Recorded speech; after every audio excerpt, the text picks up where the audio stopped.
Dobro večer, dobrodošli u Društvo ljubitelja fantastike Lazar Komarčić. Ja se zovem Pavle Knežević, ovde me zovu i Lurd. Hvala što ste svi došli. Večeras ćemo pričati o jednoj od najvećih pop kulturnih ikona svih vremena, najpoznatijem superheroju današnjice, najpoznatijem i najizdržljivijem liku u istoriji ljudske civilizacije, ne preterujem. Pričajući nešto s kolegama, što za drugarima u stvari, shvatio sam koliko je zanimljiva činjenica da Batman mnogo znači svima, mnogo znači svima i starijim ljudima i mlađim ljudima, i vidimo ovde danas i neke tinejdžere i Punishera, ne znam sad, Punisher, da. Zašto je to tako? Šta je to što izdvaja Batmana od ostalih? Kakva mu je istorija? Koji su bitni trenuci? Mnogo toga ima da se priča o Batmanu, probat ćemo da pokrijemo sve. Za vas koji ste novi ovde, hoću da vam kažem da ovo nije predavanje, nego tribina, znači što god imate da dodate, da pitate, slobodno ne ustručavajte se, samo dignite ruku, ja ću vam da reč. Slobodno možete da doprinosite diskusiji, znači svako ne kaže što hoće, osim Butkovića, naravno ti nema ništa pričaš. Odmah ću, čak ja nisam dobio zabranu priča. Gde je čovek u kostimu? Za tebe permanentna, znači zabrana, digneš ruku i onda, nema priče, to je. Večeras će nam pomoći u demistifikovanju, dešifriranju i naše ljubavi prema Batmanu dvojica starih stripadžija, gikova i tako dalje. Uroš Smiljanić, poznatiji kao Meho Krljić, pop kulturni kritičar, svega i svačega, veliki stripofil i svašta još nešto lepo i vjerojatno nešto ružno, dobro, to sad nije bitno. I Igor Stanojević, reditelj, selektor festivala Bell Dogs i, kako ja volim da kažem, najveći i najbolji DC dijagnostičar u Srbiji, sa svojom legendarnom kolekcijom stripova koja je ostala negde zarobljena, i to je onako priča koja traje. Uroše, kako je počeo Batman i zašto traje toliko do sada? Kao da smo se dogovorili. Ali skrati na 8 sati. Na 8 sati priča. Ne, počeo je kao i mnogi drugi poznati i uspešni američki stripovi, tako što su ga napravili Jevreji, naravno. I zašto traje toliko dugo? Verovatno zato što je deo jevrejske zavere. To je jedno od ovako najboljih objašnjenja. To je to, rešili smo, idemo kući. Pa ništa, on je počeo zato što je Superman postao popularan. To je zapravo najbolje objašnjenje. Znači, DC je tada video da se Superman sjajno prodaje i bilo je kao, ajde sad kao, vože se kuj dok je vruće, daj da napravimo još nekog superheroja, i naravno nije bio jedini koji je pokušan da se napravi. Međutim, očigledno da je Bob Kane bio malo talentovaniji od drugih, pre svega kao crtač.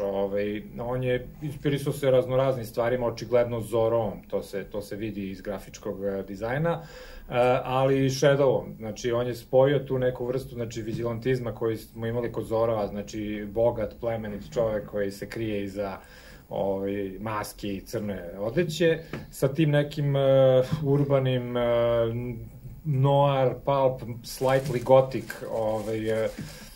senzibilitetom koji smo imali kod Shadowa, i u početku je Batman i bio potpuno, ajde da kažem, ne baš prepisan od Shadowa, ali prilično inspirisan njih, znači ubijao je kriminalce, nije ih štedeo ni malo, znači ubijao, ranjavao, sakatio i tako dalje, bio je ekstremno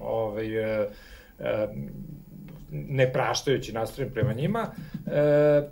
Naravno, postoji, i to je, posle 10 brojeva se to već jako ublažilo, jer je postalo jasno da je strip toliko postao popularan da treba da ga čitaju i mladi i deca i tako dalje, i onda je to ublaženo. Ja mislim da je posle 10 brojeva donesen dekret da on ne sme više nikog da ubije, i od tada imamo tu priču. Da, a samo da te ispravim, to za Bob Kane-a, to je sad već... Dolazim do Billa Fingera, naravno, izvinjam se. Rekao sam da skratim... Ne, naravno, nećemo dugo, zaista. Znači, poznato je poslednjih 10-15 godina je to, da kažem, javna stvar, ali se znalo i pre, naravno, koliko je Bill Finger kao scenarista uticao na kreiranje lika Batmana. Naravno, u to vreme su potpisivane samo jedna osoba na stripu, i najčešće crtač, smatralo se da je on jedini autor. Naravno, Bob Kane je već posle, recimo, 5-6 brojeva imao gomilu ghostwritera i ghost crtača koji su radili u njegovo ime, i to je nastavio da radi tamo do 60. godine. Znači, on je izbacivao toliko Batman stripova, između ostalog, zato što ih nije crtao sam, nego zato što su ih radili mnogi drugi ljudi za njega. Bill Finger tvrdi, i posle to Bob Kane je potvrdio, da je on zaslužen za mnogo toga u samom dizajnu Batmana. Znači, on je u prvo vreme samo imao domino masku, nije imao ponovo pravi plašt. Kenga je zamislio da ima triko, kao Phantom, da ima krila i da ima onu masku Zoroa i onda mu je Bill Finger rekao daj mu plašt, daj mu uši, kapuljaču. Bio je i neke tipa crvene boje u jednom trenutku i ono malo je bio kao neki Daredevil sa ono gotičarski Daredevil. Što je opet imalo smisla ono vreme kad si ti štampao stripove koji su mogli da izvuku te boje koje su izvlačili, imao si, tad su i Pulp ti strip junaci tipa onaj Death Defying Devil i tako da on je bio crveno-plav kostim. Znači, to je bilo relativno normalno. Zašto bi štampao sivo-plavi kostim ili crni kostim kada imaš mogućnost da napraviš nešto šareno i što će se vidi na kiosku kao Superman na kraju krajeva sa svojim primarnim bojama. Međutim, kažem, Bill Finger je tu bog zna kako uticao. Međutim, Kane je posle pričao da Bill Finger je bio ghostwriter, to je bila njegova priča tamo 80-ih još i kaže, tada se oni nisu potpisivali, niti je on tražio da bude potpisan. Naravno, ovaj se setio da se javi za reč tek kad se videlo da ovi Supermanovi autori su konačno dobili neke vrste kompenzacija u 70-im godinama. I to zahvaljujući, što je zanimljivo, Neelu Adamsu, koji je i definisao vizualni identitet Batmana, ono što sad znamo, ali dobro, doćemo do... Tako je. I onda se Bill Finger tu stiljivo javio i evo, ja mislim, 10-ak poslednjih godina, ili čak i manje... 94. Da, ali mislim da se u stripovima piše Created by Bob Kane and Bill Finger možda 10 godina. Piše with Bill Finger, da ne bi kao bili jednaki kao ovaj i ovaj, nego kao on i takođe ovaj. Igore, ti prvi Batman koji izašao, prvi broj Batmana izašao maja 1939. Znači kasnimo 4 meseca, ali eto, bio nam izgusnut raspored. Reci nam, kako je izgledao taj prvi Batman? Šta je on radio? Kakvi su mu bili? Da li su to bile ove avanture kakve danas poznajemo ili bilo nešto drugačije? Šta je imao od svoje porodice? Da li tu postoji Robin, pas, Ace i šta je već? Sada ovo kao neko ispitno pitanje. Kako prepričano? Koji je bio siže, tema i ideja? Ne, pitam te zato što ti znaš. Pa meni je najinteresantnije bilo to što ima one ljubičaste seksi rukavice. Pošto Sav je bio tako, nije bio baš crn, bio nekako tamno plav ili sivkast ili neka kao golubija siva ili šta već, ali ima te gizdave ljubičaste rukavice. I zapravo, kada mi danas kako doživljamo Batmana, to je zapravo prilično različito od toga kako je on bio u startu. Jer se tu u toj prvoj epizodi i u tim nekim Kane-ovim epizodama, recimo vidi koliko se on loži na taj neki jet set element Batmanovog života, da je njemu Bruce Wayne, jer on sebe doživljavao kao nekakvog takvog playboya, on je žudeo za takvim životom, on je prvom prilikom koju je stekao uspehom Batmana postao taj neki kao playboy i tu se recimo potencira tu on kao na tim nekim žurkama, on tu ima neke kao socijalne interakcije, puši lulu, vrlo on nije on kao ja sam na kao žurci, fuj, odvratno što moram da sam ovde kao Gotham me čeka, a ja ovde gubim vreme, ne, to je vrlo kao super kao ovo i onda kao šta, neki kriminal, bum, tras. I onda on prilično se brutalno razračunava sa tim kriminalcima. Da, baci kroz prozor, on je u tim prvim epizodama imao i pištolj i tako dalje. Znači sad sve neke razne stvari koje ljudi kažu to nije Batman nema pištolj. Jeste, ali samo mislim da dodam za razliku od tebe, ja sam tog Batman nisam čitao u originalu kao ti, bogatašu, nego sam ga čitao onom nekom, valjda je Gigant objavio ono mega izdanje sa mekim koricama kod nas prevedeno i to je bilo crno-belo. Te rane avanture Batmana su jako drugačije od ono što sada poznajemo, on tu uopšte nije bio najpametniji čovjek, najveći svetski detektiv, nepobediv. Često i gubio, često su ga i pobeđivali protivnici i nasamarivali i nije mogu da reši neke uopšte jednostavne misterije. Znači nešto sasvim drugačije od ovog što danas poznajemo, ali je stilski delovalo onako, bilo je mračno prilično. Bilo je dosta to mračno i onda kasnije u nekom periodu, recimo nakon što je prošao one 60. i tako to, kad se posle nekim 80. 90. vratio nekim mračkom. Ne, mislim, ne bi da idem... Cijelu noć je pred nama stanje. Nego, zapravo, sve vreme je Batman bio mračan. Ja sam kao, pretpostavljam, dosta ovde prisutnih prvi put Batman čitao one neke, na primjer, 2 epizode hrvatske koje su izašle u nekom prevodu u tadašnjoj Jugoslaviji. Dark Knight Returns, početak. Bio je, da, početak Dark Knight Returns i još neka epizoda sa Jokerom iz nekih, na primjer, 80-ih, recimo, srednjih 80-ih. I to je sve bilo tako mračno i tu su bile te neke ilustracije, čak kao ta Bat porodica je na toj ilustraciji u tom stripu kao iz nekog filma, recimo Zeka Snydera, kao nešto kao obojeno nekom tamom. Dosta, više s nekom Snyderom, od sad ti je zabranjeno da bilo kad pominješ Zeka Snydera. Nego kao bilo je kao veselo, kao sede dečaci, devojčice, Batmite, psi, mačke, ovo ono, ali opet je bilo toliko mračno i čak i taj neki prizor. Ne, ukratko nisi u pravu, to je što reče jedan mislilac, ako misliš drugačije, nisi u pravu, ja sam u pravu. Bio je taj period, to je prvo, da ga skratimo, da produžim malo posta, prva faza Batman je odmah postao jako popularan i prodavao se u kontinuitetu bez prekida, za razliku od ostalih stripova, nije imao nikakvu pauzu. Samo oni Superman, da. Da, samo oni Superman su bili jedini. I onda je tokom 50. godina potpuno promenjen ton Batmana. Evo, samo izvini. Znači, da se nadovežemo na ovo. Znači, tih prvih nekoliko epizoda su bile baš ovo što je Igor opisivao. Znači, s jedne strane to kao rich socialite koji se ide to po gradskim žurkama za jet set, pušilu, skupa odela, super ribe neke iz visoke klase oko njega i tako dalje, a onda izleti na ulicu i izlomi, znači, kriminalce. Međutim, pošto je brzo postao vrlo popularan, onda su i brzo reagovali u DC-u, kao što sam malo pre rekao, kao aha, pa čekaj, to možemo sad i klincima da prodajemo i Robin i uveden posle nekoliko broja, mislim čak već u januaru, recimo 1940. Jer je bila ideja, ok, kao Batman je za možda tinejdžere i ove neke kao young adults, što danas zovemo, oni možda mogu s njim da se identifikuju, ali kao ako hoćemo i ovu dečiju publiku, taj neko klinca da ubacimo. Onda su ubacili Dicka Graysona, odnosno Robina, koji je u kontrastu s Batmanom imao i taj kao flamboyant kostim, znači prvo nazvanje je bio po ptici, a ne po groznom šišmišu, drugo imao je šarene te boje i dobro, bio je to klinac, mlad, naivan, zapitan i tako dalje.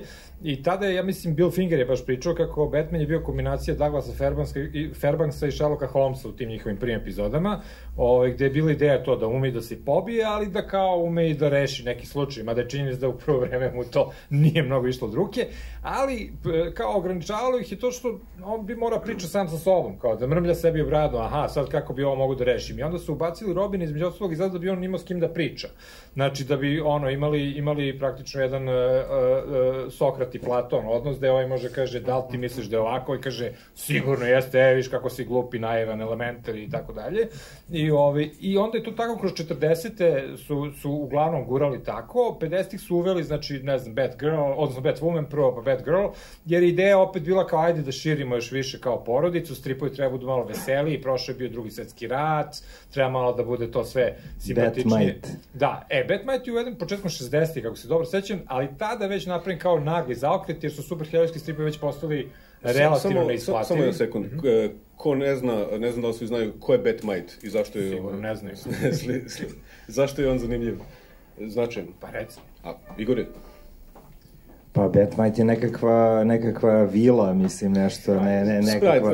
Biće iz pete dimenzije kao onaj Mr. Biće iz pete, da, iz dimenzije iz koje je Mr. Mix ispitali, koji je tako, znači ima neku volšebnu ulogu u ovoj Bat family koja je tako... I opsednuti je Batmanom. Prilično nejasna... Dobro, ali previše se reči potrošio da kaže da je on svemoćan praktično i dolazi iz pete dimenzije koju mi ne možemo da shvatimo sa svoje 3 dimenzije, ali za razliku od Mr. Mixpitlika, on se loži na svog superheroja i često ode sam kad shvati da ga iznervirao.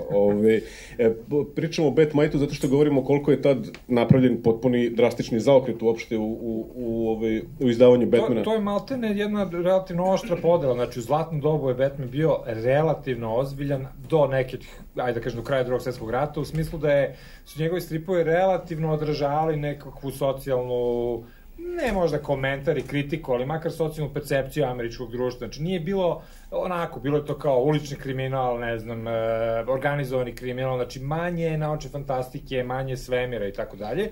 60-ih u srebrnom dobu je to potpuno maltene izbrisano, jer kažem, superherojski stripovi se već 50-ih nisu dobro prodavali, došao i ovaj Comics Code i onda je bilo, aha, okej, da bi Batman izbjegao... Šta je Comics Code? Comics Code je praktično bila esnafska verzija cenzure, znači da bi, pošto smo imali celu tu paniku oko toga da stripovi kvare omladinu, da ih navode na kriminal i tako dalje, da ih ne bi država cenzurisala, oni su uveli svoju praktično autocenzuru, gde si morao, komisija morala ti bukvalno da pečat koji ćeš staviti na strip, da je on podoban da se prodaje praktično bakalnicama, bez toga nisi mogao ga prodaš, mogu si da ga praviš i dalje, ali ne bi ušao tu, da kažem, široku distribuciju i onda su se svi toga držali. I pričali smo već na raznim tribinama ovde da je taj Comics Code iz današnje perspektive bio potpuno apsurdno restriktivan. Znači, niste mogli pokažete krv, niste mogli pokažete policajac da je korumpiran, niste mogli vampira pokažete, niste mogli zombija. Delom je to uništilo američki horror strip maltene potpuno, bar taj koji se prodava na novinskim štandovima, i onda je to program. On je namerno tako bio osmišljen, oni su bukvalno izlistali sve što je EC Comics radio. Sve što je EC radio, jeste. Ne može krvava glava na naslovnici, ne može... Ali Warren posle toga uleteo da, što kažu, nadopuni to, ali Warren bio crno-beli, izlazio u magazinskoj formi, tako da ne gnjevimo sad sa tim. Pointe da je i Batman zbog toga dobio, kažem, i Batwoman, i Batgirl. S druge strane, pošto je naučna fantastika tad krenula ozbiljno da se kao popularizuju stripovima, mislim, pulp naučna fantastika naravno, koja je zamenjivala horror i western strip koje je Comics Code prilično zatro, onda su i u Batmanu to uvodili lude gadžete, putovanje kroz vreme, druženje sa Supermanom, let u svemir i tako dalje. I to je do nekih kraja 60-ih, odnosno do druge polovine 60-ih, tako izgledao Batman. Onda je krenula televizijska serija.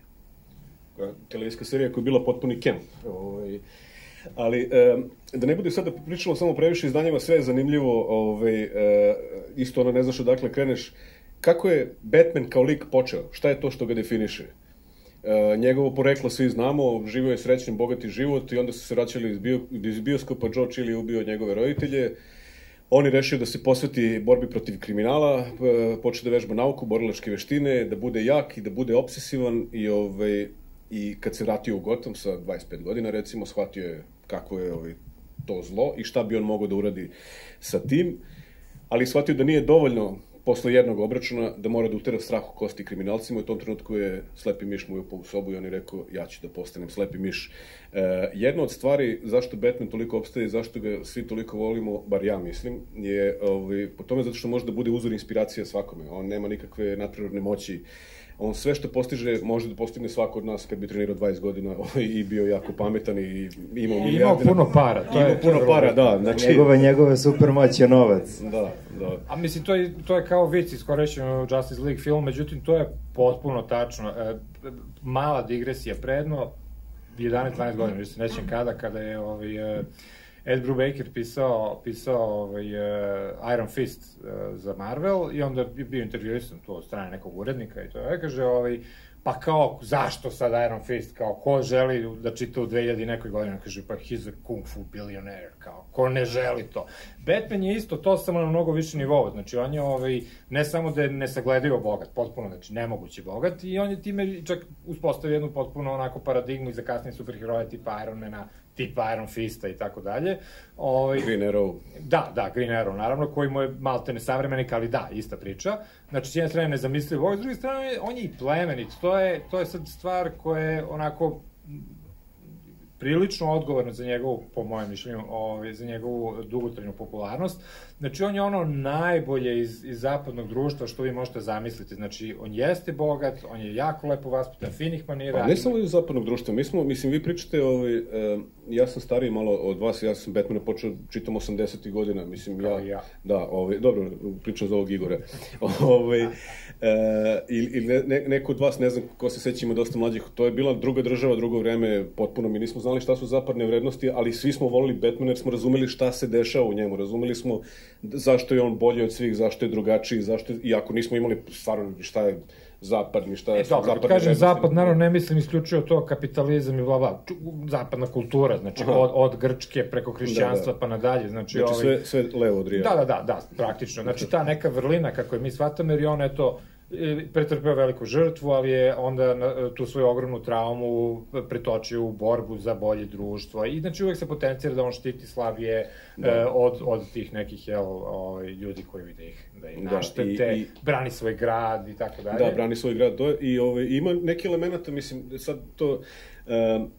Osim što je detektiv, osim što se bori kriminala, svaki žanr ima neke svoje trope, kako se to kaže, šta su to zakonitosti, neke pravila. Jedno od tih tropa u krimi žanru je obsesivni policajac, to je obsesija nekog koji je preživao traumu i ko se bori protiv kriminala i to je jako izraženo u Batmanu, ali da preskočim još malo, da pređemo napred, pa sad mislim tu može da krene prava priča. Posle tog kemp ludila i SF ludila i tih šarenolikih i lagodnih avantura koje su bile tokom 60-ih pa do kraja 60-ih, iako ih Igor negira.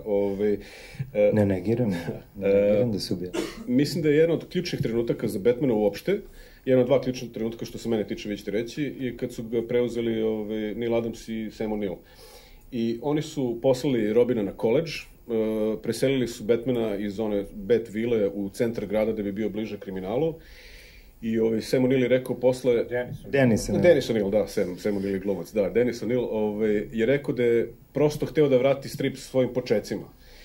I oni su ga vratili u taj mračni svet kriminala, a Neil Adams je, ja ne znam da li imamo ovde, nisam ponovo, nismo dobili kompjuter, od ovih nema. On je definisao Batmana vizualno otprilike kako treba da izgleda, a O'Neill mu je dao te priče. Igore, samo blagi amandman prema što je naravno, nego zapravo još pre znači njih je Carmine Infantino bio taj koji je zapravo dobio zadatak da redefiniše Batmanov vizualni izgled. Recimo, ova žuta boja nije postojala do 68.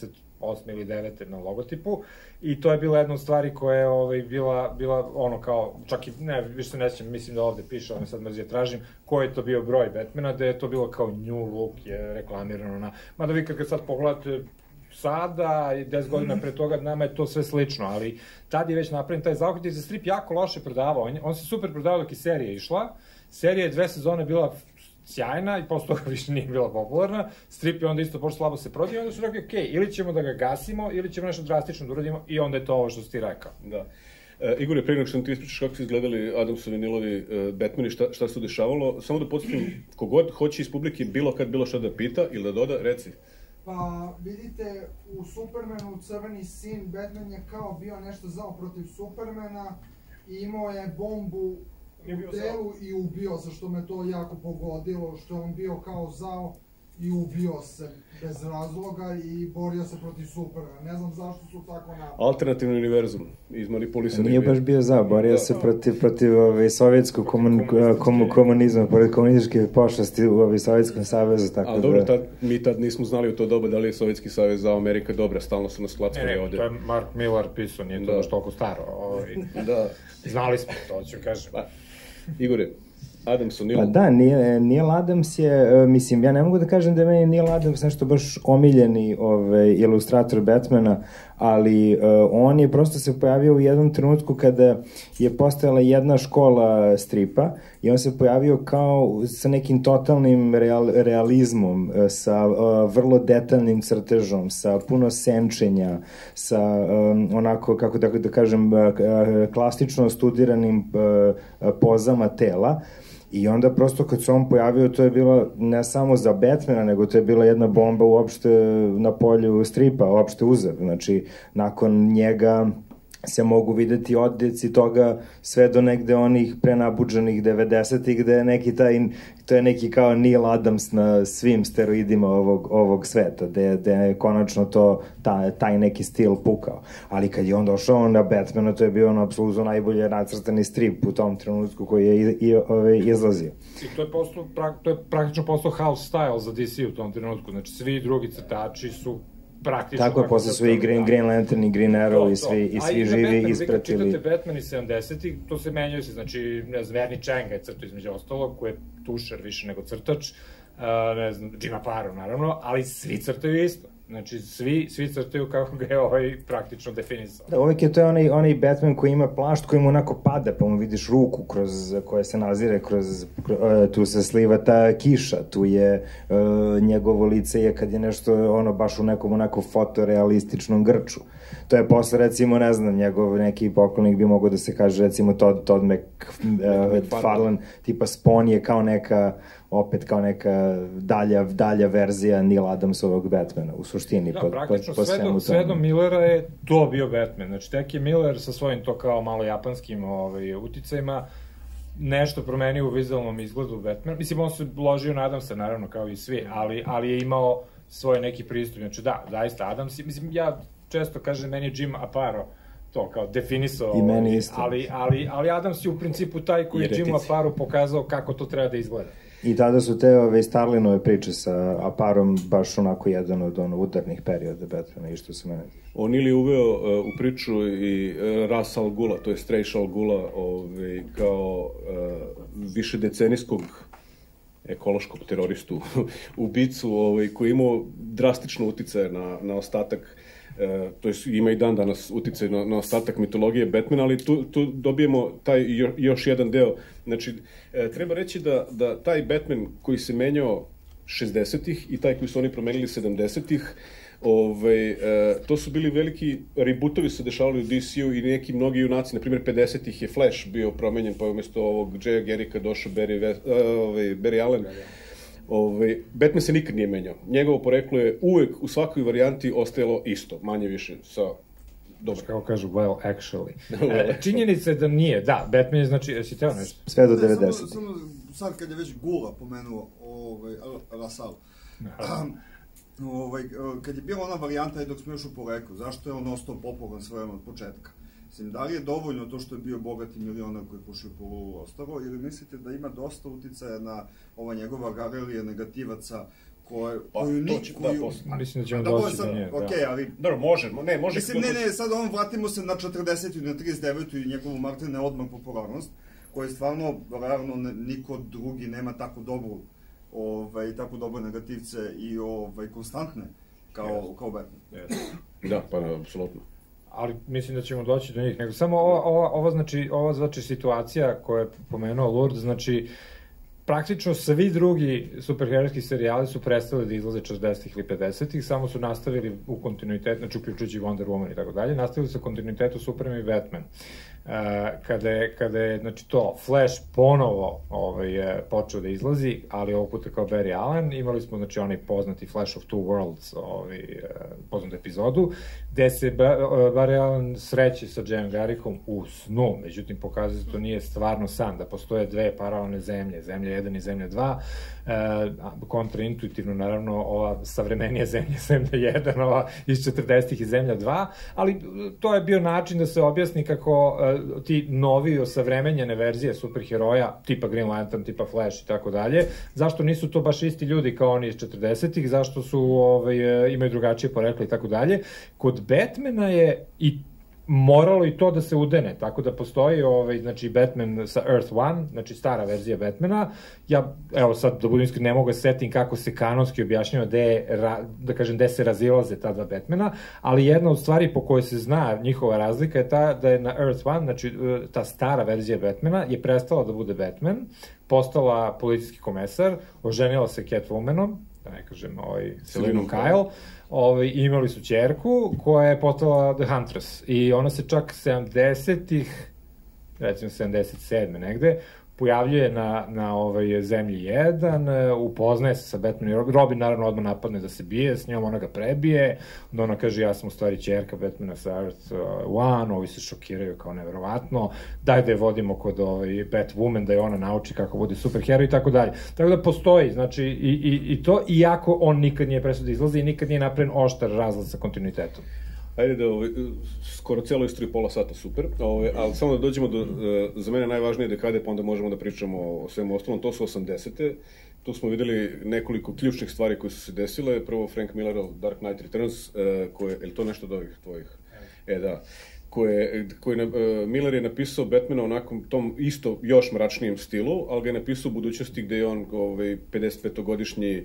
55-godišnji koji je van forme, koji se vraća u svet borbe protiv kriminala zato što ne može da podnese više. I to je definisalo, jedna definicija, onda beše Crisis on Infinite Earths, koji je dao priliku da se ponovo rebootuju svi heroji, osim Batmana. I onda je ponovo, tada je napisan Miller, Year One, da. Year One koji je ponovo ispričao sam početak Batmana, ali na neki modernizovaniji način i humaniji način na početku toga. Na početku Year One se Batman vraća u Gotham i isto vreme komesar Gordon dobija tu premeštaj i njih dvojica se upoznaju i tu kreće njihova ta neka dinamika da se uspostavlja i to je bilo sjajno za mlađe generacije, mislim, pošto tad Batman postoji skoro 50 godina, koji nisu pratili Batmana da mogu od početka da se uključe, da znaju šta se dešava. I na kraju ključni trenutak koji je doterao Batmana od tih visina kojim se sada nalazi za mene je film, Bartonov film, koji jako se meni, mislim da je bez veze film, ali činjenica da je postao hit, činjenica da je ubacio superheroje u mainstream, činjenica da je mnogo načina definisao sve ovo što danas gledamo, ne samo u superherojskim filmovima, nego uopšte u blockbusterima, šta se dešava, i Batman je tad nekako, kao da je svet postao, tad je svet počeo da biva mnogo manji i mnogo povezaniji, shvatilo se koliko u stvari svet voli Batmana, i to je ovo gde se sada nalazimo. Mislim, ne znam, ako neko hoće da dopuni nešto od vas ili... Pa, ja uvek mogu, ali evo, nek proba prvo Igor ako hoće. Meni... Ali se slažete da su to ključne trenuci, jer posle 80-ih Batman više nije bio isti. Mislim, posle 80-ih smo definitivno dobili Batman, ono što je sad obsesivni, pravednik, plemenit, sa etabliranom prošlošću, koji se bori protiv zla i ne dozvoljava sebi moralni kod nikad da prekrši na sličan način, ali nije svemoguć kao Superman, gde smo pričali prošle godine da Superman je u stalnom ratu sam sa sobom i sa svojom moralnom čistotom. Batman radi isto to i nema nikakve moći, a pritom suočava se sa najvećim užasima i izgleda to sve u nekom gotskom stilu. Pa ne znam, meni se čini da recimo to, znači, u oči tog perioda kada dolaze svi ovi, mislim, ovaj strip i još, ne znam, pre tog perioda koji su Dark Knight, Killing Joke, Arkham Asylum, Batman Year One, znači, pre tog paketa Batman dolazi do to, nekako zarađuje to svoje dostojanstvo, dostižu do nekog tog vrhunca, tog mainstream pripovedanja, znači odlično je napisan, ima super negativce koji su jasno psihološki profilisani, on je jasan i tako dalje. Onda dolazi ovaj neki, da nazovemo ga art period, gde su sada kao, ok, sad smo dostigli ovo, jer ima sad neki novi ugao posmatranja na celu ovu situaciju. I recimo Millerov ugao posmatranja da ne posmatra specifično Batmana, nego ide kao recimo što je Nolanov, Dark Knight. Ide korak unazad i kao Batman tu postoji kao jedan od mnogih likova. Čak neki delovi ovog stripa značajni su posvećeni recimo nekim ovim vestima i tako nekim ljudima koji nisu uopšte likovi, inače u Batman serijalu, znači koji su kao neki statisti tu, ali sa izuzetnim zadatkom i onako kroji tu jednu priču. Onda u Arkhamu imaš ove sve, kako se zove, baš to razrađuje najviše tu galeriju negativaca. Batman manje više uvodi tu ideju oslikanog nekog totalno vizualnog stila da se skoro ništa ne vidi, da se Batman utapa u tu tamu neku, više nego ti negativci koji iskaču pak iz te tame. Mislim, to je stvarno jedan interesantan period, mada ne znam, mislim da je zapravo taj period došao u paketu sa ovim filmom i nekako zapravo film je došao malo više, čak je nekako film u nekoj pop kulturnoj javnosti stoji kao da je Barton hteo da vrati ozbiljnost Batmanu koju mu je uzela serija, ali zapravo to je samo ako si samo gledao seriju i ovaj film, jer je on u stripu već jako dobio tu ozbiljnost i nije mu uopšte bilo, čak je Barton uprostio u tom filmu. Jeste, ali to je uobičajena stvar, mislim da ne zaboravimo, znači veliki deo američke publike, pa i, ajde kažem, zapadnjačke publike generalno, veliki deo superheroja, pogotovo DC-evih, poznaje preko crtanih filmova i televizijskih serija, naravno oni pre toga još u starijim generacijama preko radiodrama i preko onih filmskih serijala jeftinih. I posle recimo ove serije Super Friends koja je u Americi bila kao... Tako je, pa i mislim, mi koji to tek možda zadnjih 10-15 godina više konzumiramo, uglavnom posredstvom piraterije naravno, tek možda smo kasniji, bar ja, evo. Kako ko naši društveni priznaje pirateriju i svako gleda na YouTube-u, nismo za pirateriju. Dobro, ali hoću kažem, ja u tim nekim mlađim godinama, znači krajem 70-ih, početkom 80-ih, za mene Batman bio to, strip junak, znači pod jedno nisam mogu zamislim da ću gledati film sa njim, iako je postao Superman i ne znam, Spider-Man, onaj krš televizijski koji je posle izmontiran za bioskop. Ali kao Batman je meni bio suviše kompleksan, suviše vizualno tako mračan da bi se od njega napravio film. Ali, kaže, Amerikanci su uglavnom, mislim, mainstream prepoznatljivost Batmana 70-ih i 80-ih nije bila po stripu toliko koliko to reranovi serije i eventualno to animacije neke i to, Super Friends i takve stvari. Tako da je onda kao da, zaista je Barton bio kao, gotika, mrak i tako da, mada da, iz moje perspektive koji sam tad čitao stripove je bilo kao šta je bre, ovo je kao cirkus, mislim. Ali samo da se koračić nazad vratim na Millera, jer meni je Miller to bio potpuni nokaut kad sam, i to, ja sam taj... Pa svakom je bio. Pa jeste, ja sam taj hrvatski prevod čitao te prve praktično epizode i onda je prošlo dosta godina dok nisam prošlo čitao strip, ali i taj početak iz mene je bio potpuno patos, kao šta je ovo, zar može superherojski strip ovako da bude stvaran, kao i ubedljiv.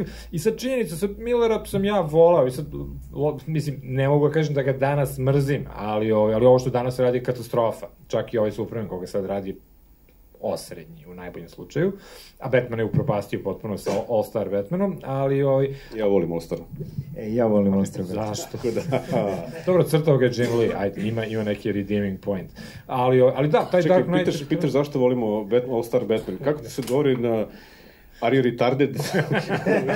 Tako ti se govori. He's the goddamn Batman. He's the goddamn Batman, to. Ali kažem, taj Dark Knight Returns je stvarno došao, mislim, Miller je već pre toga pokazao šta ume na Daredevil, njemu su dali strip koji je to bio kao stalno pred otkazivanjem i rekli, pa dobro, ajde, kao crtu si ga, šta, sad bi da pišeš, ajde, kao, i onako će se gasi. I on od toga napravi tu potpuno kao pola noir, neki krimić, pola manga, znači potpuno... To nije bio Marvel iz onog vremena i super to prođe. I dođemo onda do Dark Knight Returns, koje to kao potpuno se smesti u tu kao paranoju 80-ih, znači Reaganovsku, da je to kao urbani kriminal je rampant, ne može da se uđe u centar grada, da će te ubiju, opljačkaju, siluju, kukasti krstovi na sve strane, znači i koliko god sad to bilo onako eksploatacijski namešteno sada kada gledate, ali imao jednog Jokera koji kao bio potpuno, i ne samo Jokera, i Two-Face na kraju kraja, koji su bili potpuno prilagođeni toj ideji i jako dobro su uklopili. Pa čak i taj sukob sa Supermanom u tom stripu, to je apsolutno genijalno. Mislim, daleko od toga je to prvi put da se dva velike superheroje sukobe, ali kao Miller je to izdigao jedan potpuno ideološki nivo sukoba dve vrste politike u Americi i zato je to tako odjeknulo. Mislim, kao vrlo ozbiljni ljudi su pisali ozbiljne eseje o tome u to vreme i da, i onda je došao taj film koji stvarno potpuno je promenio ideju šta može bude blockbuster, činjenica. Da, dobro. Pričali smo dosta o istoriji Batmana, pričamo malo o samom karakteru. Jedan od tih remek dela koji se pojavio 80-ih je i ovaj Killing Joke, koji je napisao verovatno najveći od svih. Alan Moore. Da, Alan Moore, da. Ko nije čitao, verujem da ste svi čitali, ali recimo ako neko slučaj nije čitao, premisa tog stripa je, to je jedno izdanje, samo nije bio serijal, da Joker veruje da čak i jedan loš dan može najboljeg čoveka dotera u ludilo. I zato je upao u stan komisara Gordona, upucao mu ćerku koju je obogaljio, tako stavio invalidska kolica, njega je oteo, mučio i fizički i mentalno. I seksualno. I da bi, to spada u fizički, mislim, ne znam, dobro, vaš tantrički seks neki, na višim nivoima, ne znam kakav je, da bi ga slomio, da bi dokazao da svako može da poludi, da svako može da postane loš. Naravno, preporučujem kao i sve ovo što smo pominjali, sve ove kao obavezno štivo čitanja, ali je činjenica da Batman ne bi bio Batman bez Jokera i da bez mnogih drugih zlikovaca koji oni zovu Rogue Gallery, Joker je počeo kao ubica i manijak, napravljen je izgleda kao Conrad Veidt u filmu Man Who Laughs, možete to izgooglate to posle, i on je bio gazda organizovanog kriminala, ali manijak ubica koji stalno hoće da ubija. I na njega su zaboravili, vratili su ga 70-ih, Al Moore ga je ovim digao na jedan novi nivo i dao nam i Jokera kako sada poznajemo. Spremamo se za oktobar da vidimo Jokerovu priču, kakva će biti, ali koji su to negativci za koje vi mislite su najznačajniji, koji su vama najgotivniji? Ajde, Igore. Da razmislim. Pa ne znam, meni se dopada taj ceo kompleks priče oko Ra's al Ghula, Talia al Ghul, Damiena, League of Assassins, Leviatana itd. Mislim, to je sada već postala epopeja. Da, ko ne zna, verujem da svi znaju, samo da kažem, ćerka Ra's al Ghula je Talia al Ghul koja je napravila Dete s Batmanom, koji je Damian Wayne, koji je trenutni, u stvari ne znam da li trenutni, ja sam stao 2015. trenutni je Robin. Tako da i s te strane značajno. Pa da, mislim, Batman često ima tako ima neke negativce koji su relativno straight negativci, ima neke negativce s kojima ima mnogo nijansirani odnos, kao recimo što je Catwoman naročito, do te mere da ja čak Catwoman ne bi smatrao ni negativcem, Ja ne smatram negativcem. U tom nekom, kako da kažem, relativnom svetu Gotama, to što ona malo digne neki dragulj, mislim, bože moj. To je zaista, nešto da radi, mislim. To su zaista detalji. Pa ne znam, mislim, svakako je tu Joker nezaobilazan, nekako nisam razmislio o tome koji mi je... Joker obično predstavlja kao agenta haosa naspram Batmanovog reda i discipline, on je moralan i čist i brani slabije, Joker hoće da ubija i da bude manijak, ali ima ih mnogo drugih zanimljivih i to je upravo što je Melkor rekao pre ne znam koliko više minuta. Batmanovi negativci su pre 17 minuta, hvala. Batmanovi negativci su nešto što izdvaja taj strip i uopšte taj univerzum od drugih superjunaka.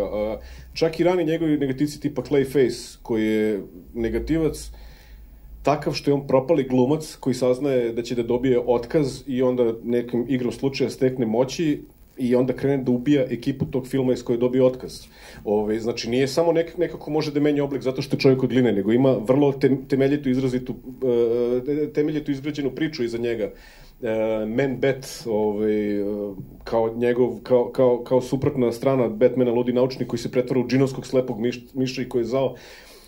Ogroman je spektar tih jako izgrađenih i jako kompleksnih i onako da kažem zlih likova, isto kao što i Riddler posle ili Da, zavisi u čijim rukama, recimo Riddler je kod nekih u nekim pričama zaista fenomenalno interesant, recimo u onom periodu kad je Paul Dini pisao Detective Comics, kad je kao Riddler preuzeo odbranu Gothama u ime Batman, recimo tu je Riddler apsolutno urnebesan. Dobro, uvijek postoje verzije. Da, ali u nekim drugim varijantama je Riddler neki najgluplji negativac, sve zavisi koliko ko ume da mu osmisli te njegove, kako da kažem, mentalne zavrzlame. Dobro, dok se vi premišljate i vi iz publike, naravno, možemo i vaše mišljenje. Neko nije rekao. Neko se javi, reci. Ovo je prvi negativac, znači prvi negativac kog sam Batman borio u broju 1. A nije bio ni jedan imenovan. To su neki oni gangsteri, neki gangsteri. Joker je prvi koji je stvarno, on je par brojeva kasnije se pojavio, koji je bio to, što kažu, named... Par godina, sledeće godine. Pa mislim 40, da, mrzi me sada prebiram. Pa ako ići po year one, onda je Carmine Falcone. Da. On je kao kanonski prvi. Da, ali to je već reboot. Prvi kao definisan. Ali činjenica da je Batman imao, što, mislim... Carmine Falcone je šef mafije. Nije nego... Nije The Falcon za one koji samo prate Marvel, ovo je drugi lik. Batman kao životinski totem po šišmišu. Životinski totem. Da, ne, ali karakteristično da je dobar deo njegovih negativaca tih klasičnih su takođe životinski totemi. Od Catwoman, znači koja je to frenemy, i nesuđena supruga. Aktualna supruga. Or is she. Aktualna supruga i majka, prilike, i starateljka. Pa onda, ne znam, Pingvin i tako dalje, znači Man-Bat malo kasnije. Danas sam čitao, znači, epizodu... Profesor Pig, jedan od i meni dražih novijeg datuma. Da, teo sam da dođem do njega. A možeš da skratiš u vreme, smrtničko vreme. Jasno. Znači, to je jedna strana, znači, da imate te kao životinske toteme i sad kao, oni su super zanimljivi. Meni Pingvin je meni uvijek bio potpuno genijalan, zato što je on tako kao kepec je, deformisanje, ima potpuno iskrivljen karakter, ali pritom i kao genijalni kriminalni boss. Ali i gotivac ovako. Da, jeste, pa to, zanimljivije. Pa ne, išao bi na pivo s Pingvinom 100%. To. I ima, da, on je sada, danas ga i pišu kao to, kao italijanski mafijaš, mada on nije italijan, Mene nekako čudi da, iskreno, da recimo crnoška kultura nije pokupila Pingvina, kao što su recimo pokupili Scarface i tako neke antiheroje, pošto Pingvin je to, on je kao neki mali, nikoga nije hteo, on je tu bio odbačen, onda sad se loži na kao klubove, oblači se kao pimp i sve vreme nešto overkompensuje. Ne znam, ali što se tiče, dok se vi smišljate, Meni su najdraži negativci, verovatno, ili ne znam, teško da se odlučiš za najdražeg negativca, ali najviše volim Bane-a, koji se pojavio 93. u onom serijalu Nightfall, i koji se pojavio se, ko ne zna, opet verujem da svi znate možda iz filmova, ali nije baš isti u filmovima i stripovima. Bane se u stripu pojavio kao unapređena zla verzija Batmana. On je odrastao u najcrnjem i najnemogućijem paklu na zemlju zatvoru Penja Duro, iz koga je pobegao. I isto je genije i fizički je isto užasno jak i ima taj neki Poison, Venom koji ubrizga, koji mu daje neki nadljudsku snagu. On je došao u Gotham i rešio da ga pokori, potpuno onako arogantno. On je svojom dedukcijom zaključio ko je u stvari Batman, Bruce Wayne, osmislio je plan kako da slomi Bruce Wayna, to je kako da pobedi Batmana, sproveo je taj plan u delo i na kraju mu je ušao u kuću i rekao desi Batmane, i onda ga je oti slomio mu kičmu na nogu i izbacio Batmana iz upotrebe potpuno, što je sve jezivo zvuči. Posle Batman je mora da se vraća, njegovu masku je preuzeo Azrael, Jean-Paul Valley, koji je onako isto postao sve luđi. Te 90. tu su svi bili ludaci, ali mi se sviđa zbog toga što je ono kao isto neki mit Batmana, čoveka koji je prevazišao sebe. Bane je kao i Batman čovek koji je prevazišao sebe, koji je unapredio sebe najbolje moguće i koji je sebi zadao neki cilj koji ispunjava, samo što je njegov cilj kriminal i on je zao i jači od Batmana, ili nije. To je standardne. I Profesor Pig, naravno, koji je maltene horror negativac. Nije maltene, to je horror negativac. Pa kao neki delikatesena ili ne znam, nije iz nekog filma Gaspara Noja ili tako, ne znam, kao neka superherojska verzija. Ko je Profesor Pig i šta radi i kako izgleda?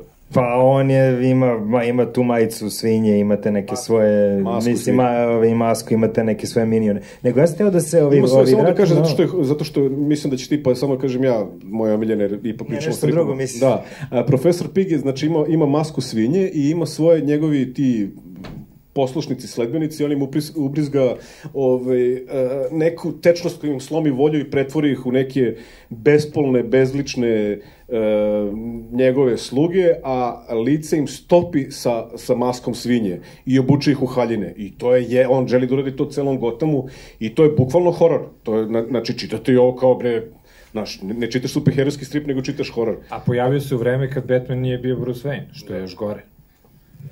Nego, ono što sam hteo da kažem jeste da Batman ima dosta negativaca koji su neko tako mračno gledalo Batmana. Mislim, počnemo od ovih Jokera na nekom figurativnom planu, ali svakako imamo Bane-a, imamo recimo Hugo Strange-a, imamo Hashi, neka bolesna verzija Batmana.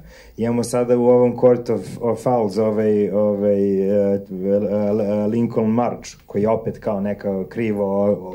Znači, Batman non-stop, on ima kao, ti negativci su uvek kao neka manifestacija neke njegove elemente, njegove podsvesti. A što je opet jedna refleksija Millerovog, ne želim da ga toliko pimpujem, ali fakat, on ima u ovom stripu ima čitava ta neka rasprava o tome kako Batman je psihotičan i njegova psihoza proizvodi druge psihotike koji se ne bi pojavljivali da Batman se ne bavi tim svojim vigilantizmom. Da, on je obsesivno-kompulsivni ludak koji koga drugi vide kao izazov i sad će ja da slomim Batmana. I fakat je da su mnogi scenaristi zapravo onda posle samo eksploatisali tu premisu, znači Haš, ne znam, Viktor Zaz i tako dalje, znači oni su svi ta neka vrsta psihotika, psihopata, šta god već, nisu ni ti koji su pisali scenarije, nisu psihijatri pa da znaju tačno, ali znači svi su na neki način kao to mentalno oboleli i imaju neku jaku sponu sa Batmanom, simboličku ili već nekakvu, što je jedna od činjenica karakteristika ne samo Batmana, mnogih uspešnih superheroja, da oni proizvode negativce koji su opsednuti njima. Znači ne samo to da se obogate i zavladaju ne znam šta,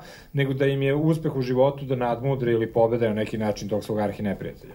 I izvinjam se, samo sve vreme to hoće da dodam u stvari. Zato je meni ovaj Morrisonov ceo Batman Black Glove i Rest in Peace i tako dalje bio odličan, jer je uspeo praktično tom formulom da dođe do nečeg super dubokog i da preispita čitavu tu Batmanovu istoriju kroz neku tu prizmu, kao ko bi bio ultimativni negativac za Batmana, ja tu sad neću spojlovati, ali eto, pročitajte. Ono što je meni tu najfascinantnije kod Morrisona, jer Morrison je istovremeno počeo da radi All-Star Supermana i Batmana. I kao normalnog Batmana. I tada je meni bio kao All-Star Superman, kao ko bi rekao da će Morrison dobije da piše Batmana i Supermana, da će on da bude bolji Superman.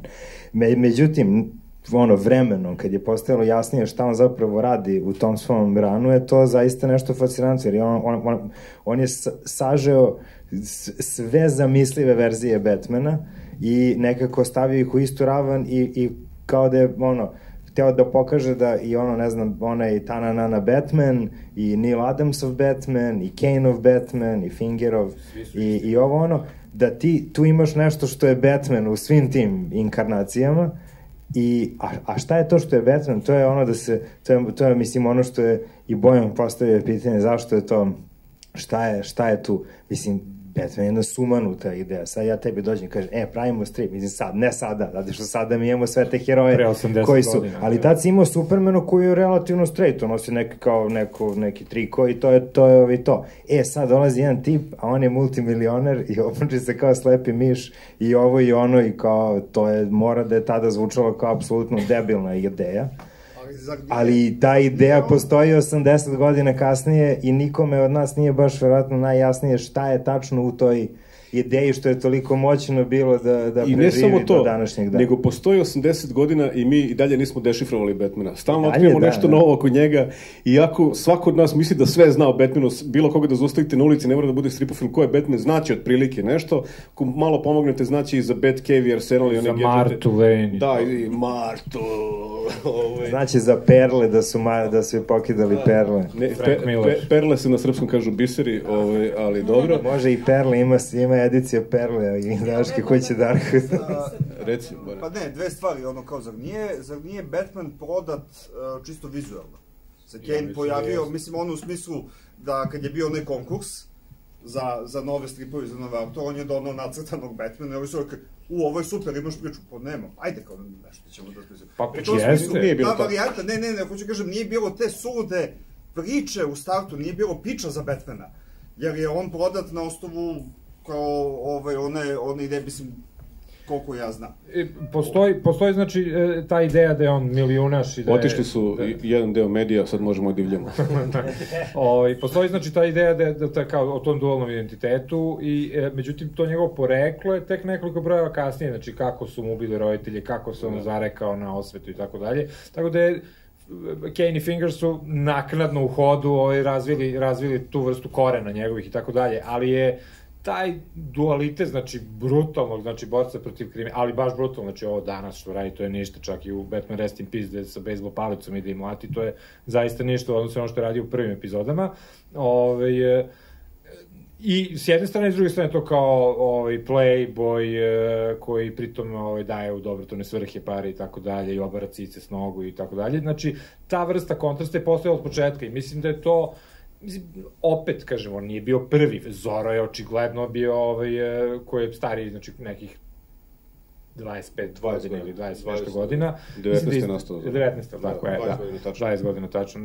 Znači, imali smo Zorro kao predložak za to, osim što kao Batman je bio smešten u Here and Now, znači bio je u Njujorku koji se nije zvao Njujork i u relativno prepoznatljivoj nekoj, opet prepoznatljivo u smislu šta su ljudi gledali u filmovima, to su videli u Batmanu. Dobro, da ističem polako. Još jedna stvar, samo da name checkujem nešto što niste pomenuli, ne znam zašto, nešto što je ostavilo neizbrisivog traga u smislu sliku Batmana, ono što je danas, a to je animated series. Pa sad se hteo da kažem. Pa ne možeš sad! Pa ne možeš da mi upede, ne možeš da mi čitaš misli. Ćuti. Dakle, osim preporučeno... Stigi se, kaži, kajem se, dobro, Bojane, prestani da pričaš. Uz preporučeno čitanje što smo rekli, samo bih hteo da dodam još Long Halloween, ko nije čitao, okačit ćemo na YouTube, pa možete da vatite šta smo preporučili. Ono što je definisalo Batmana u vizualnom smislu i pokretnim slikama je animirana serija iz 1992. godine koja je za mnoge esencija i savršenstvo Batmana. Ja ne znam gde to može legalno da se gleda, ali pošto ne preporučujemo pirateriju javno, ne znam šta da vam kažem, ali... Ima se kupe DVD-evi, mislim. Da, kupite DVD-eve, to je apsolutno must. Inače tu se pojavila i Harley Quinn, koju niste... Da, pa dobro, prvi put se pojavila... Da, Paul Dini je tu mnogo učinio za stvaranje Batmanove današnje neke mitologije. Da, ali u onom ključu koji smo rekli da je nastao 80-ih. Na toj popularnosti Batman iz 89. nastala je animirana serija sa onom klasičnom stilu iz 30-ih i podigla ga na jedan mnogo viši nivo. To je za mnoge ultimativni Batman i to je apsolutna preporuka. Filmovi ovakvi, onakvi mogu se sporiti, neki teže, neki lakše, ali Batman animiranu seriju niko ne može da ospori. I film Mask of Phantasm. Da, dobro, i Mask of Phantasm, ali dobro, onda može i onaj drugi... Ima tu dosta dobrih, ima dosta dobrih animiranih filmova. Ima dosta dobrih, to je sad... Ima Return of the Joker, koji je isto... Ima, ali sad... One cut verziji, samo ne... Ovo pričamo univerzalno. Ceo DC Animated Universe je fantastičan. Znači, to je onako... filmovi animirani koji traju 70-80 minuta, pokrivaju mnoge ekranizacije, fenomenalni su. Znači, fenomenalni su i glumci svi, ali nije aklamacija za Animated Universe kao što je za seriju. Serija je apsolutno ono, ko iole voli Batmana ili išta tu animiranu seriju, prosto mora da se gleda to. Ja se ne bih složio, mislim, meni taj Animated Universe krenuo je jako dobro, onda je baš ima agresivnih fluktuacija tu. Mada recimo jedan od ovih najboljih je ovaj Return of the Caved Crusader, tu su dva uspeli da naprave kao sa Adamom Westom u stilu 60-ih, ti filmovi su recimo fenomenalni. Meni je najbolji iz DC omiljeni ovaj Flashpoint Paradox. Ko nije gledao, to obavezno preporučujem. Mislim, neće da otkrijem nekakve detalje, samo početak da je radi Justice League normalno, sve i Barry Allen u jednom trenutku shvati da ipak ne može bez svoje majke i vrati se kroz vreme i spase i onda se probudi i vidi da on nije Flash, da je Evropa nestala, da ratuju... Ne, to je uvod, da ratuju da je zemlja na ivici propasti i on pokušao da shvati šta se tu desilo. Naravno, to je rađeno po Flashpointu Jeffa Jonesa, koji crto više ne mogu setiti, ali bio je čitav događaj sa gomilom satelitskih miniserijala, ali dovoljno da pročitate i taj Flashpoint koji je 6 epizode, mislim, samo, i koji je bio uvod za taj reboot celog DC-evog univerzuma 2011. godine. A sad će izgleda biti uvod u reboot DC-evog filmskog univerzuma. Da, ali to je, mislim, da, i ta priča iz toga važna, mislim, čak i to ko prati tu istoriju. Posle završetka Flashpoint Paradoxa dobili smo onaj New 52, gde je resetovan ceo univerzum, šta se desilo, i gde su spojeni svi ovi imprinti DC-a, da ih sve stavio u jedan univerzum. Iz publike neka pitanja, observacije, recepti, izvolite vi, bro. Zaboravio si meni, Uroš, Meho. Uroš, kada spomenuo da su te 60-ih pa autocenzura, taj američki puritanski moral, mentalitet, a i u stil sceni, da li je postojala neka alternativna scena i samo još i danas, koliko su stripovi danas u Americi pod autocenzurom ili su slobodni, hard? Postojala apsolutno alternativna scena, znači taj Comic Codes Authority, kao što sam napomenuo, je bio esnafski, znači to je bilo unutar same industrije telo koje da ga ne bi od spolja cenzurisali, nametnuo te neke sumanute standarde, ali oni su odnosili na comic books, znači nisu odnosili na novinski strip i nisu odnosili na strip koji je recimo bio crno-beo i na malo većem formatu, tako da je čitav horor koji je 60-ih počeo da izlazi, se na taj način je uopšte mogao postoji, jer se nije prodao u bakalnici i na kiosku, nego se prodao ne znam gde i bio je malo drugačiji, tako da, i naravno postoji cela ta underground scena koja je opet potpuno odvojena, ali cela poenta je ovde bila, taj Comics Code je važio, ako nemate njihov štambilj, ne možete se prodajete na tom osnovnom tržištu, tako da... Nije bila bukvalna cenzura, niste kršili zakon.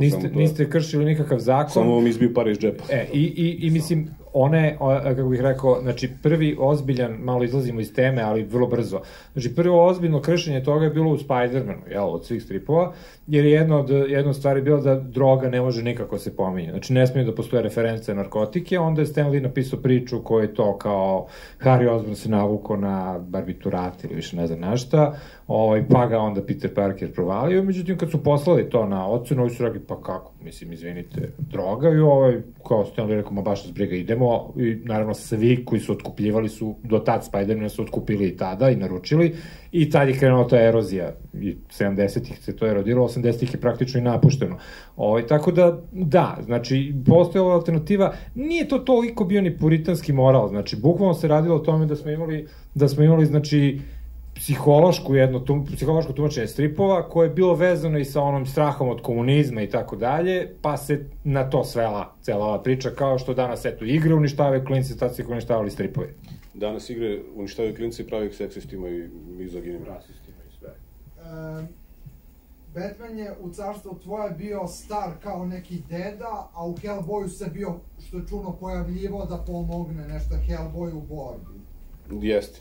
I taj Carstvo tvoje, to je Kingdom Come, je jedna od mojih omiljenih opštih crossovera. Alex Ross i Mark Waid. I to isto preporučujem svima, to je fenomenalno, ali to su oni crossover događaji u stripu i to je, ne znam, apsolutno fantastično. Još neko što... Ne, pa Kingdom Come, po čemu je crossover? To je Elseworld event, mislim. Pa, crossover zato što su više junaka na istom mestu, u tom smislu, da. To se sad svaki čas dešava. Na kraju sad više da li je Elseworld, pošto je tipa Superman iz Kingdom Come bio u ovi Justice Society jedno vreme. Tako da to jeste negde u kontinuitetu sad, gde je tačno. Ajde da završavamo, šta biste vi preporučili od Batmana iz svih medijuma publici? Pričali smo dosta o stripovima, šta bi dodao od stripova, filmova, serija? Meho. Mislim, pod jedan, Nisi dovoljno brzo, bam. Pod jedan, znači DC je izdao poslednjih godina mnogo odličnih kolekcija koje mogu da se kupe i digitalno i papirno, koje su pod 300, 400, 500 strana, znači, ne znam, Batman by Jima Aparo, Batman by Len Wein, Batman by, ne znam, Jerry Conway, naravno, koga sam pomenuo, sam danas čitao. To je za mene, ko Carmine hoće... Infantino.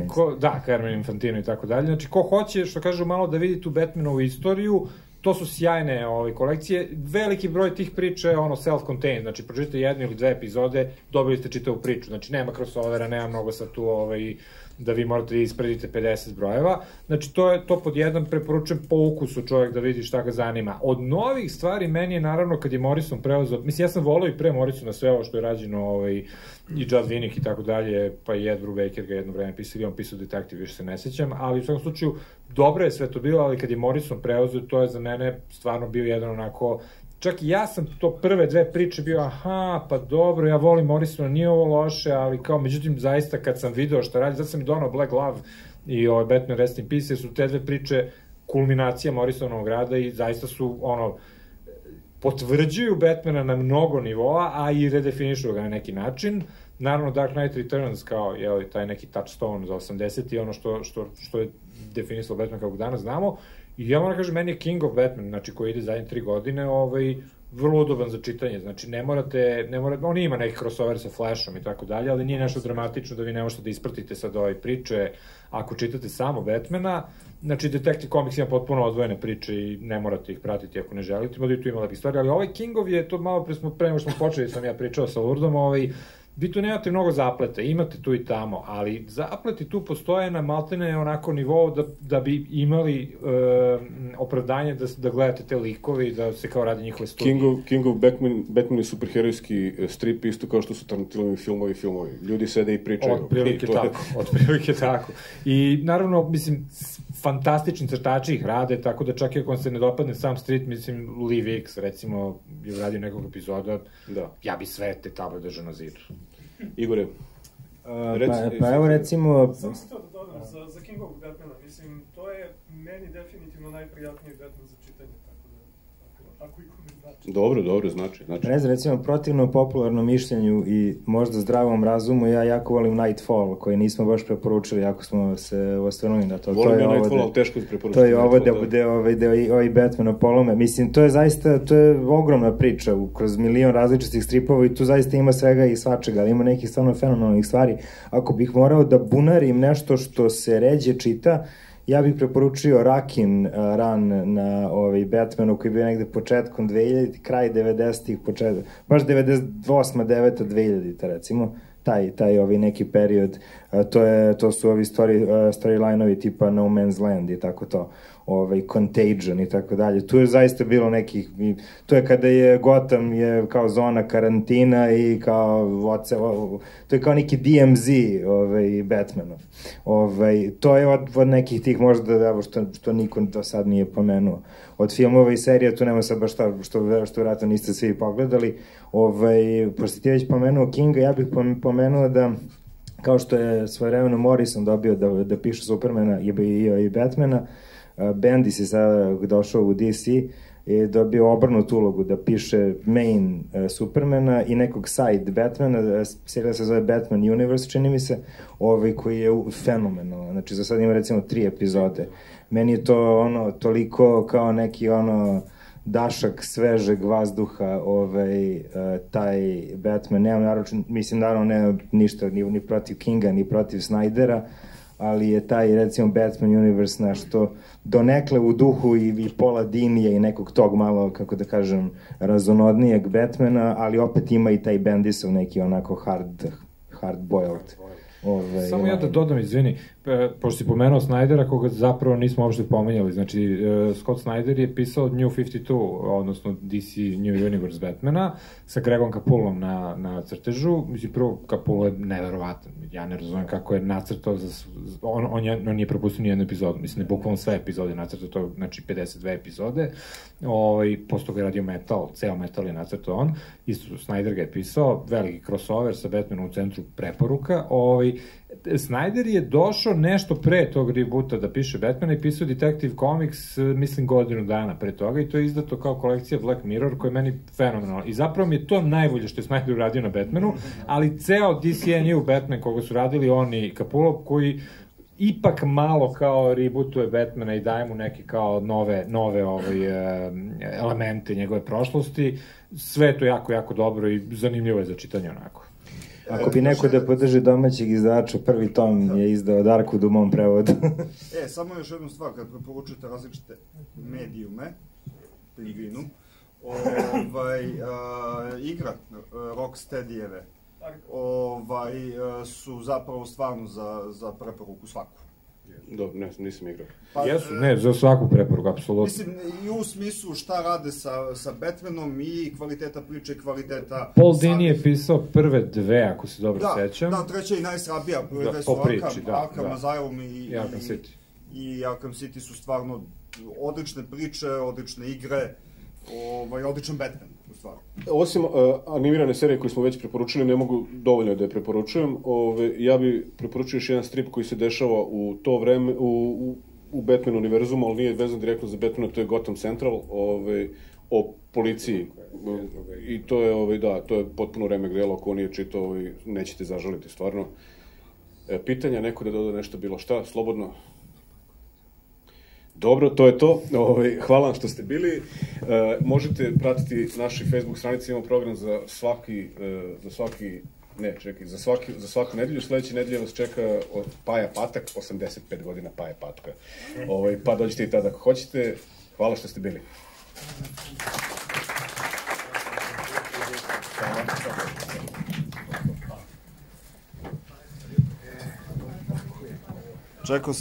Čekao sam da prestanu ove stajeće ovacije.